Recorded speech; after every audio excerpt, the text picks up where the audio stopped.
Proddatur municipal 3వ ward councillor Lakshmidevi ఆమె భర్త జంబులాపురం రామాంజనేయులు శనివారం ఉదయం వైసీపీ నుండి టీడీపీలోకి చేరారు. మాజీ ఎమ్మెల్సీ ప్రస్తుత కడప టీడీపీ అభ్యర్థి భూపేష్ రెడ్డి తండ్రి నారాయణ రెడ్డి ఆధ్వర్యంలో జరిగిన ఈ చేరికలు నియోజకవర్గ వ్యాప్తంగా చర్చనీయాంశంగా మారాయి. గత కొద్ది కాలంగా ప్రొద్దుటూరు ఎమ్మెల్యే అభ్యర్థి రాచమల్లు శివప్రసాద్ రెడ్డికి దూరంగా ఉంటూ ఎమ్మెల్యే తమపై బెదిరింపులకు పాల్పడ్డారని ఆరోపించిన కౌన్సిలర్ లక్ష్మీదేవి నేడు టీడీపీ తీర్థం పుచ్చుకోగా ఇదే బాటలో రానున్న రోజుల్లో మరికొందరు కౌన్సిలర్లు టీడీపీలో చేరనున్నట్లు సమాచారం. ఇప్పటికే ప్రొద్దుటూరు మున్సిపల్ పరిధిలోని 3వ వార్డు, 5వ వార్డు, 19వ వార్డు, 22వ వార్డు కౌన్సిలర్లు టీడీపీలో చేరగా టీడీపీకి నూతన ఉత్సాహం, కొత్త జోష్ వచ్చినట్లయింది.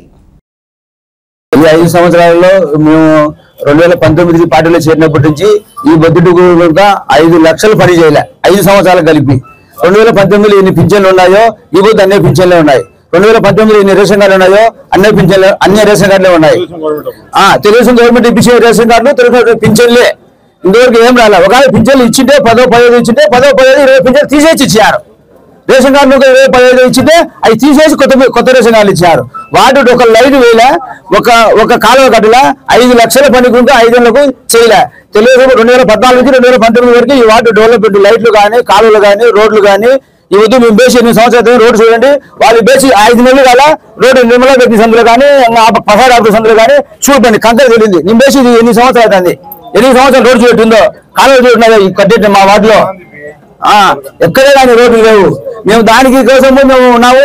మళ్ళీ ఆయన మా మీద మేము స్వతంత్రంగా వెతుకుతున్నాము, స్వతంత్రంగా ఉంటామని చెప్పి ఆయన మేము బానిస బతకాలా, మమ్మల్ని విశ్వప్రభు చూస్తున్నాడు. మేము ఎప్పటికైనా ప్రజల పంచాయతీ కాసేనే ప్రజలకు సేవ చేసేనే వాళ్ళకి ఏం కావాలా వాళ్ళ ఇంటికాయ పోయి అడుగుతా. కాబట్టి నేను ప్రజా సేవ చేసే కోసం ఉన్నా, ప్రజల కోసం ఉన్నా. నా గతంలో తెలుగుదేశం పార్టీలోనే అభివృద్ధి చెందింది ఈ వార్డు. మాకు నమ్మకమైన నాయకుడు నంద్యాల వదరారెడ్డి గారు దొరికారు కాబట్టి మాకు దేవుడు భూపేశ్ నారాయణ కుమారుడు భూపేశ్ అన్న మాకు బంధువు. మేము వాళ్ళ ఇద్దరు సమక్షంలో మేము అందరం తెలుగుదేశం పార్టీలో చేరుతున్నాము. మీ వార్డులో మేము భారీగా మెజార్టీ ఇస్తాం. కానీ ఇప్పుడు నేను చెప్పాను, అది అప్పుడు చూపిస్తాను. ఆ అమ్మ ఇంటి దగ్గరికి మనమందరము రావడం జరిగింది. మరి వారి భర్త రామాంజరెడ్డి గారు, వెంకటలక్ష్మి గారు ఇద్దరు కూడా తెలుగుదేశం పార్టీలో చేరి మరి ఈ వైఎస్ఆర్సీపీ పార్టీ అధికారంలో ఉండేటప్పుడు కౌన్సిలర్ గా మాకు ఎలాంటి అక్కడ హక్కు లేకుండా పోయింది.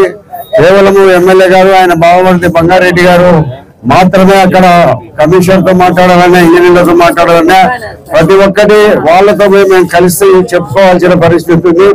ఒక కౌన్సిలర్ గా కమిషనర్ తో కానీ ఇంజనీర్ తో కానీ మాట్లాడే స్వేచ్ఛ కూడా మాకు అక్కడ మున్సిపాలిటీ ఆఫీస్ లో లేదు. దాదాపు 2 సంవత్సరాల నుంచి ఇదే పరిస్థితి కొనసాగుతూ ఉండబడిన కారణంగా మేమందరం ఈ పార్టీలో ఎంతకాలం ఉండబడినా కూడా దీంట్లో మనకు అవకాశాలు ఉండవు.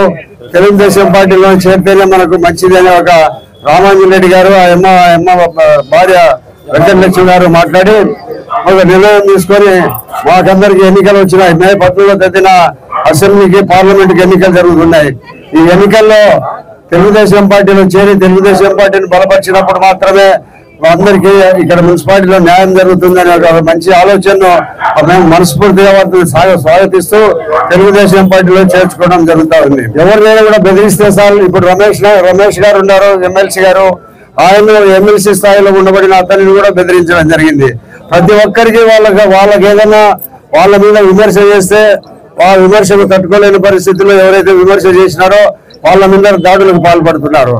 మరి ఇక్కడ ఈ మధ్య కాలంలోనే ఒక 15 రోజుల కిందట వెంకటలక్ష్మి గారు వారి పద్ధతులు వారి యొక్క పోకడలు నచ్చక తెలుగుదేశం పార్టీలో చేరాలని నిర్ణయించుకున్నారనే రూమర్ వచ్చింది.